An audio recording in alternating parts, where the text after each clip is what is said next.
to you by Sensodent K. अभी लेके आए सेंसोडेंट के टूथ का करंट गॉन तो लाइफ का करंट ऑन। पहली सुर्खी हरियाणा से नए मुख्यमंत्री नायब सिंह सैनी ने 13 मार्च को विधानसभा का विशेष सत्र बुलाया था। सत्र में सरकार विश्वास मत लाई और ध्वनि मत से जीती भी। वोटिंग से पहले पूर्व मुख्यमंत्री और कांग्रेस नेता भूपेंद्र सिंह हुड्डा ने कहा कि वोटिंग सीक्रेट तरीके से कराई जानी चाहिए, लेकिन स्पीकर ज्ञानचंद गुप्ता ने इसकी अनुमति नहीं दी। सदन की कार्रवाई के दौरान राज्य के पूर्व सीएम मनोहर लाल खट्टर ने धन्यवाद भाषण दिया। खट्टर के बाद नए मुख्यमंत्री सैनी ने भी सदन को संबोधित किया। आज तो मैं इस समय मुख्यमंत्री नहीं हूं, वहां का विधायक जरूर हूं, लेकिन चूंकि काम को और सुचारू ढंग से बढ़ाना है, अभी हमारे मुख्यमंत्री जी, क्योंकि अभी ये तो चुनाव नहीं लड़े हैं, और चुनाव नहीं लड़े हैं तो इनको भी किसी प्रदेश की किसी जगह की सेवा करने का मौका मिले, तो मैं इस सदन के सामने मैं एक महान सदन के सामने घोषणा करता हूं कि मैं आज करनाल विधानसभा से त्यागपत्र देता हूं। अभी बात कर रहे थे कि आदरणीय मुख्यमंत्री मनोहर लाल जी, जिनकी देख रेख के अंदर मैं पला हूं, बड़ा हुआ हूं और उनसे बहुत कुछ सीखा है। एक बारीक से बारीक चीज भी सीखी है और उसको कैसे मेंटेन करना है उसके बारे में भी माननीय अध्यक्ष जी मैंने पूरी जानकारी वो पूरा सीखा है। विपक्ष की तरफ से भूपेंद्र हुड्डा ने शाराना अंदाज में सरकार पर कटाक्ष किए। मालूम था सबको एक दिन बेवफा यार बदलेंगे, नाटक वही रहेगा, सिर्फ किरदार बदलेंगे। तुम सीएम बदलते रहना, हम एक दिन पूरी सरकार बदलेंगे, ये मैं कह के जा रहा हूं। लेकिन इस बीच बड़ा डेवलपमेंट रहा जेजेपी खेमे में। आप कहेंगे कि वो तो कल ही हो गया था जब जेजेपी सत्ता से बाहर हुई। हम कहेंगे कि पिक्चर तो अभी भी बाकी है, आपने सिर्फ ट्रेलर देखा है। जेजेपी ने दरअसल फ्लोर टेस्ट से पहले व्हिप जारी की थी कि वोटिंग के समय पार्टी के सभी 10 विधायक सदन से गैर हाजिर रहेंगे। कई लोगों ने कहा कि इस तरह का व्हिप उन्होंने पहली बार सुना, कि हाजिर रहने का व्हिप तो कई बार सुना गया था, लेकिन गैर हाजिर रहने का व्हिप उनके लिए नई चीज़ थी। लेकिन जब फ्लोर टेस्ट के लिए वोटिंग शुरू हुई तो उनके 4 विधायक सदन में ही रहे। जेजेपी के बरवाला सीट से विधायक जोगीराम सुहाग, गोहाला सीट से विधायक ईश्वर सिंह, नारनौत से विधायक राम कुमार गौतम और टोहाना से विधायक देवेंद्र बबली। 13 मार्च को ही दुष्यंत चौटाला ने एक जनसभा भी रखी थी। बताया जा रहा है कि ये विधायक चौटाला की जनसभा में भी नहीं पहुंचे थे। दिल्ली में 11 मार्च को ही जेजेपी की बैठक में भी ये विधायक नहीं पहुंचे थे। हालांकि बीजेपी की नई सरकार के शपथ ग्रहण में जरूर पहुंचे थे। दूसरी तरफ नैना चौटाला, अनूप धाना, कमरजीत ढांडा और रामकरण काला, ये नाम दुष्यंत चौटाला के साथ हैं। दुष्यंत खुद भी ऊंचा कलां सीट से विधायक हैं। बचे एक विधायक राम निवास सुरजाखेड़ा, जिनकी लॉयल्टी पर अभी स्पष्टता नहीं है कि किस तरफ है। इस बीच मनोहर खट्टर ने सीएम पद छोड़ने के 24 घंटे में ही करनाल की विधानसभा सीट को भी छोड़ दिया, यानी अब इस सीट पर उपचुनाव हो सकते हैं। चुनाव बहुत दूर नहीं है, हो सकता है वेट भी किया जाए चुनाव के लिए।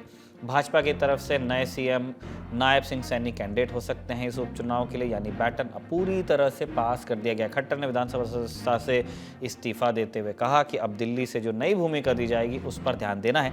यानी जो कयास लगातार जताए जा रहे थे कि अब खट्टर सांसदी लड़ेंगे, उसी दिशा में बात बढ़ती दिख रही है। दूसरी सुर्खी मुख्तार अंसारी से जुड़ी है। उन्हें उम्र कैद की सजा सुना दी गई है। यूपी के मऊ से 5 बार के पूर्व विधायक मुख्तार, बाहुबली मुख्तार और फर्जी शस्त्र लाइसेंस बनवाने के दोषी मुख्तार, जी यही केस है जिसमें वाराणसी के एमपी एमएलए कोर्ट ने उन्हें सजा सुना दी है। केस 1990 का है, जिसमें मुख्तार को दोषी पहले ही ठहराया जा चुका था। 13 मार्च को जज अविनाश गौतम की अदालत ने सजा सुना दी। इंडिया टुडे से जुड़े रोशन के इनपुट्स के मुताबिक भारतीय दंड संहिता की धारा 120B यानी कि आपराधिक साजिश, 420 धोखाधड़ी, 467 जालसाजी, 468 धोखाधड़ी के उद्देश्य से जालसाजी और शस्त्र अधिनियम की धारा 30 के तहत अंसारी को दोषी ठहराया गया था।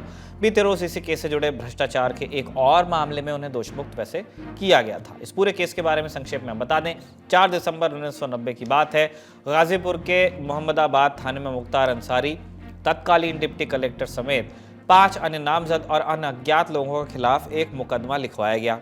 इल्ज़ाम था कि 10 जून 1987 को मुख्तार ने एक दुनाली के लाइसेंस के लिए गाजीपुर जिला मजिस्ट्रेट के यहाँ दिया था प्रार्थना पत्र। इल्ज़ाम लगा कि मजिस्ट्रेट और पुलिस अधीक्षक के फर्जी दस्तखत कर लाइसेंस हासिल कर लिया गया। यही केस लंबा चल निकला और अब मुख्तार को सजा भी हो गई है। हत्या समेत कई मामलों में आरोपी मुख्तार अंसारी को 2021 में पंजाब जेल से उत्तर प्रदेश लाया गया था, तब से बांदा में ही वो बंद है। एसबीआई और इलेक्टोरल बॉन्ड का मामला लगातार चर्चा में तो है, लेकिन उस पर अब छोटा सा अपडेट भी आपको देना हम चाहते हैं। एसबीआई ने इलेक्टोरल बॉन्ड केस में सुप्रीम कोर्ट में एक एफिडेविट दाखिल किया है। ये एफिडेविट एसबीआई के सीएमडी दिनेश खारा ने दाखिल किया है। बताया गया है कि इलेक्टोरल बॉन्ड की खरीद, बिक्री और खरीदारों के नाम की जानकारी चुनाव आयोग को दे दी गई है। इंडिया टुडे से जुड़ी कानून सारदा और सृष्टि ओझा के एक रिपोर्ट के मुताबिक एसबीआई ने कोर्ट को कुछ डेटा अलग से भी दिया, जैसे 1 अप्रैल 2019 से 15 फरवरी 2024 तक कुल 22,217 बॉन्ड्स बिके। इनमें से 22,030 बॉन्ड राजनीतिक पार्टियों ने भुनाए। जिन 187 बॉन्ड को पार्टियां 15 दिनों के भीतर भुना नहीं पाईं, उनका पैसा पीएम रिलीफ फंड में भेज दिया गया था। अब बात लोकसभा चुनाव से जुड़ी दिन भर की अपडेट्स पर कर लेते हैं। पहला बड़ा अपडेट भारतीय जनता पार्टी की ओर से आया है। पार्टी ने लोकसभा कैंडिडेट्स की दूसरी लिस्ट जारी कर दी है। विस्तार से जानकारियों के लिए चलिए news room. Bharatiya Janata party ने लोकसभा चुनाव के लिए उम्मीदवारों की दूसरी लिस्ट जारी कर दी है। इसमें कुल 72 नाम हैं। तमाम कैंडिडेट्स को रिपीट किया गया है, लेकिन बड़ी संख्या में जो सिटिंग एमपी हैं उनके भी टिकट काटे गए हैं। गुजरात से 7 नामों का ऐलान करा गया, इनमें 5 नए चेहरे हैं। दिल्ली से 2 नामों का ऐलान किया गया है, दोनों नए चेहरे हैं। हरियाणा से 6 नाम हैं, 3 नए चेहरे हैं। हिमाचल प्रदेश से 2 नामों का ऐलान किया गया है, दोनों को रिपीट किया गया है। सिटिंग एमपी को टिकट दिए गए हैं। कुछ खास नाम हैं जिन पर हम चर्चा कर लेते हैं। ईस्ट दिल्ली से हर्ष मल्होत्रा को टिकट मिला है। ईस्ट दिल्ली से इसके पहले सांसद थे गौतम गंभीर। गौतम गंभीर ने बीते दिनों ये ऐलान कर दिया था कि मैं इस बार सांसदी नहीं लड़ूंगा। उनके अपने क्रिकेट कमिटमेंट्स हैं, वो उसको समय देना चाहते हैं। इसके बाद यहाँ से हर्ष मल्होत्रा को उतारा गया है। नॉर्थ वेस्ट दिल्ली से योगेंद्र चंदोलिया इस बार सांसदी लड़ेंगे भारतीय जनता पार्टी के टिकट पर। इससे पहले इस सीट पर हंसराज हंस सांसद थे। करनाल से मनोहर लाल खट्टर, ये बड़ा नाम है क्योंकि 24 घंटे पहले तक इनकी पहचान थी हरियाणा के मुख्यमंत्री के तौर पर। कल जो पूरे घटनाक्रम हरियाणा में रहे, उसके बाद मनोहर लाल खट्टर ने वहाँ इस्तीफा दे दिया था। नायब सिंह सैनी मुख्यमंत्री बने। इसके बाद से ही कयास लगाए जा रहे थे कि मनोहर लाल खट्टर को अब दिल्ली से बुलावा आ सकता है। बुलावा आ भी गया। मनोहर लाल खट्टर ने आज सुबह करनाल से विधायकी छोड़ी थी और कुछ घंटे ही बीते थे कि ये लिस्ट आ गई, जिसमें ये पता चला कि करनाल की लोकसभा सीट से अब वो चुनाव लड़ेंगे। यहाँ एक और बड़ी सीट है सिरसा, यहाँ से अशोक तंवर चुनाव लड़ेंगे। अब चलते हैं हिमाचल प्रदेश, हमीरपुर से अनुराग ठाकुर। हावेरी चलिए, कर्नाटक, यहाँ बसवराज बोम्मई का नाम है, पूर्व मुख्यमंत्री रहे हैं राज्य के। धारवाड़ से प्रहलाद जोशी। बेंगलुरु साउथ से तेजस्वी सूर्या। तेजस्वी सूर्या भारतीय जनता पार्टी की जो अगली कतार है, वहाँ पर एक बड़ा नाम है। भारतीय जनता युवा मोर्चा के नेता हैं, अध्यक्ष हैं। इंदौर से शंकर लालवानी को मध्य प्रदेश में रिपीट किया गया है। बीते दिनों ऐसी खबर आई थी कि शंकर लालवानी का टिकट कट सकता है, जब कैलाश विजयवर्गीय का कुछ ऐसा बयान आया था जिसमें अंदेशा लगा था कि शंकर लालवानी का इस बार पत्ता कट सकता है, लेकिन उनको रिपीट किया गया है। नागपुर से अब महाराष्ट्र चलिए, नितिन गडकरी को टिकट मिला है। मुंबई नॉर्थ से पीयूष गोयल, ये भी एक चौंकाने वाला नाम है। पीयूष गोयल पहली बार सांसदी लड़ेंगे। बीड से पंकजा मुंडे को टिकट मिला है, गोपीनाथ मुंडे की बिटियां हैं। और यहाँ से इसके पहले प्रीतम मुंडे सांसद थी, जो कि पंकजा मुंडे की बहन हैं। इस बार पंकजा मुंडे सांसदी लड़ेंगी। अब आए हरिद्वार में, उत्तराखंड में, तो यहाँ से त्रिवेंद्र रावत को टिकट मिला है, पूर्व मुख्यमंत्री राज्य के। लोकसभा चुनाव से जुड़ी तमाम और भी अपडेट्स हैं भारतीय जनता पार्टी की लिस्ट के अलावा, जो देश के अलग अलग कोनों से आई। चलते हैं बिहार। बिहार में भारतीय जनता पार्टी के जो राष्ट्रीय अध्यक्ष हैं जेपी नड्डा, उन्होंने चिराग पासवान से मुलाकात की। इसके बाद से कयास लगाए जा रहे थे कि बिहार में सीट शेयरिंग का जो फॉर्मूला है एनडीए का, वो बाहर आ सकता है। अभी पक्का तो ये नहीं बताया गया है कि कितनी सीटों पर बात नक्की हुई है, लेकिन छन कर खबरें सामने आने लगी हैं। चिराग पासवान ने ट्वीट भी किया, जेपी नड्डा के साथ एक तस्वीर ट्वीट की, लिखा कि हमने मुलाकात कर ली है, सब बातें सकारात्मक दिशा में आगे बढ़ रही हैं। जो खबर अब तक सामने आ रही है, इसके मुताबिक चिराग पासवान की पार्टी को 5 सीटें मिल सकती हैं, जेडीयू को मिल सकती है 16 सीट। अब बात पशुपति पारस की पार्टी की, इनको एक दूसरा ऑफर दिया गया है। सांसदी में भले लोकसभा चुनाव में इनको एक भी सीट अभी नहीं मिले, लेकिन पशुपति पारस को राज्यपाल बनाने का ऑफर भारतीय जनता पार्टी की ओर से मिल रहा है, ऐसी अभी खबरें आ रही हैं। इस पर ऑफिशियल वर्जन अभी आना बाकी है। बिहार से अब चलते हैं उत्तर प्रदेश। उत्तर प्रदेश में कांग्रेस का एक बड़ा विकेट आज गिर गया। अजय कपूर कानपुर के नेता हैं, राष्ट्रीय सचिव के पद पर रहे हैं कांग्रेस के। उन्होंने आज कांग्रेस छोड़ दी, भारतीय जनता पार्टी ज्वाइन कर ली। अजय कपूर 3 बार विधायक रहे हैं कानपुर की अलग अलग सीटों से। 2 बार वो गोविंद नगर से विधायक रहे हैं, परिसीमन के बाद किदवई नगर से विधायक बन गए थे। यहाँ पर कांग्रेस के संगठन में उनका ठीक ठाक दबदबा माना जाता है। आज उन्होंने कांग्रेस छोड़ दी, भारतीय जनता पार्टी का दामन थाम लिया। उत्तर प्रदेश से चलते हैं बंगाल। बंगाल में पवन सिंह का नाम आया था भारतीय जनता पार्टी की पहली लिस्ट में आसनसोल से, लेकिन 2 मार्च को ये लिस्ट आई। 3 मार्च को पवन सिंह का एक ट्वीट आ गया। ट्वीट में उन्होंने कहा कि मुझे केंद्रीय नेतृत्व ने ये मेरे ऊपर भरोसा जताया कि मैं चुनाव लड़ूं, उसके लिए मैं आभारी हूं, लेकिन निजी कारणों से मैं चुनाव नहीं लड़ पाऊंगा। आज 10 दिन बाद पवन सिंह का एक और ट्वीट आया। उन्होंने लिखा है कि मैं जनता जनार्दन ने जो मुझे जिम्मेदारी दी है उसको निभाऊंगा, चुनाव लड़ूंगा। यानी आसनसोल से पवन सिंह की अब कैंडिडेचर पक्का हो गया है। दिल्ली से भी एक बड़ा अपडेट आया। दिल्ली में मुख्यमंत्री अरविंद केजरीवाल ने एक बयान दिया है। बयान CAA कानून को लेकर है। बीते दिनों ये कानून देश में लागू हुआ, नोटिफिकेशन जारी हुआ।